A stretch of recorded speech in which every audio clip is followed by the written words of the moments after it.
Du möchtest wieder mehr laufen gehen, deine Laufzeiten verbessern, nicht sofort außer Atem sein und unangenehme Wehwehchen wie Shinsplints und Knieschmerzen vermeiden?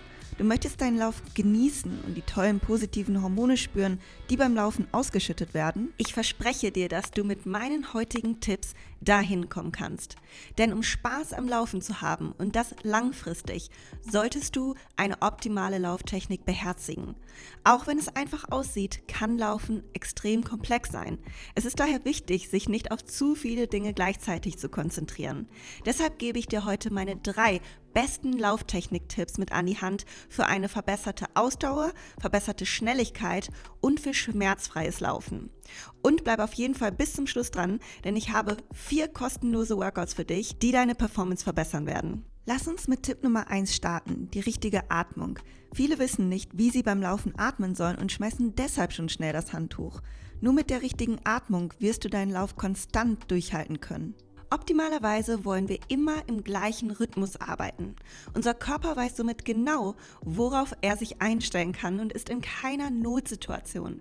Einen Rhythmus kreierst du, indem du deine Ausatmung zählst. Jeder atmet unterschiedlich lange aus und ein, weshalb es hier kein richtig und kein falsch gibt. Du solltest dich irgendwo beim Ausatmen zwischen einer 4 und 8 befinden und das sieht dann in etwa so aus. Atme aus, wenn du mit dem rechten Fuß auf dem Boden aufkommst. Das ist deine 1. Dann absolvierst du so viele Schritte, bis du wieder das Gefühl hast, ausatmen zu müssen. Wenn du bei einem moderaten Tempo beispielsweise bei einer 6 ausatmest und es dann anstrengender für dich wird oder es berghoch geht, wirst du vermutlich auf eine 5 oder 4 kommen, weil dein Körper schneller mehr Sauerstoff braucht. Wir wollen aber möglichst nicht unter einer 4 atmen. Wenn wir schnell und kurz atmen, signalisieren wir unserem Körper und unserem Gehirn, dass etwas nicht in Ordnung ist und wir geraten in den Fight-or-Flight-Modus und nähern uns dem Hyperventilieren an.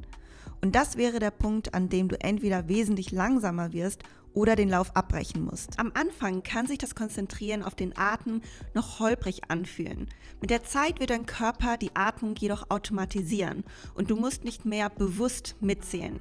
Es lohnt sich wirklich, die Atmung zu üben, denn diese hat einen enormen Einfluss auf deine Ausdauer. Achte auch darauf, zu Beginn deines Laufs nicht zu schnell zu starten, sondern dein Tempo so zu wählen, dass du am Ende noch schneller werden kannst. Du solltest am Ende nicht langsamer werden müssen. Kommen wir zum zweiten Tipp, deine Körperhaltung. Wer lange und schmerzfrei laufen möchte, sollte sich eine richtige Haltung beim Laufen angewöhnen. Vielleicht läufst du so oder so und spürst Schmerzen in deinen Gelenken. Laufe mit einem geraden Oberkörper, einer stabilen Körpermitte, leicht nach vorne gelehnt, mit deinem Blick geradeaus und schiebe das Brustbein leicht nach vorne. Halte deine Ellbogen im rechten Winkel und deine Hände bilden leichte Fäuste mit nicht zu viel Spannung, aber auch nicht komplett ohne Spannung. Lasse deine Ellbogen leicht vor und zurück schwingen, sodass sie nicht diagonal zu deinem Oberkörper arbeiten, denn das führt dazu, dass dein Körper sich mitrotieren möchte. Ein weiterer wichtiger Punkt, den ich zu den Ellbogen noch sagen möchte, ist nicht nur die Haltung, sondern auch die Schnelligkeit der Bewegung. Denn du kannst nur so schnell sein, wie deine Ellbogen mitarbeiten. Wenn deine Ellbogen nicht mitarbeiten, wirst du automatisch langsamer sein. Die Schnelligkeit deiner Ellbogenbewegung kannst du mit dem folgenden Drill üben. Stell dir vor, du würdest jemanden hinter dir boxen und das so schnell du kannst. Du wirst den Unterschied vor allem merken, wenn du Sprints absolvierst, in denen wir ja die maximale Schnelligkeit aus unserem ganzen Körper herausholen möchten. Was die untere Hälfte des Körpers betrifft, solltest du vor allem darauf achten, dass du keinen sogenannten Overstride machst. Wir wollen immer mit dem Fuß unter dem Knie und nicht vor dem Knie landen. Ein Overstride sieht man sehr häufig und hat zum einen einen abbremsenden Effekt und zum anderen übt ein Overstride viel Stress auf das Kniegelenk aus. Achte außerdem darauf, dass deine Kniegelenke immer nach vorne und nicht nach innen zeigen.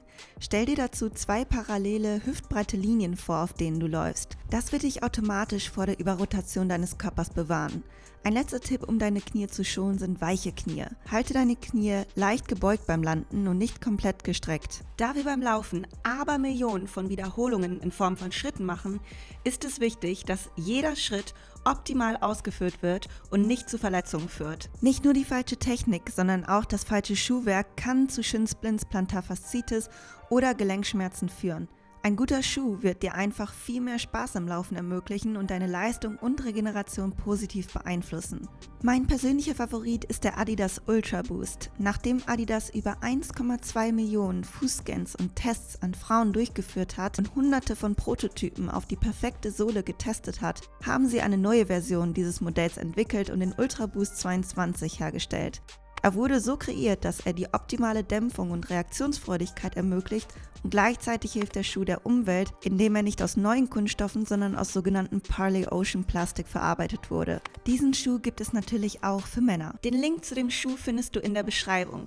Dazu habe ich dir 4 kostenlose Laufworkouts für eine verbesserte Laufdauer und Schnelligkeit erstellt. Klicke dazu ebenfalls auf den Link in der Beschreibung und lasse mich wissen, wie dir die Workouts gefallen haben. Like dieses Video, wenn es dir geholfen hat, und teile es gerne mit jemandem, der ebenfalls von den Tipps profitieren kann.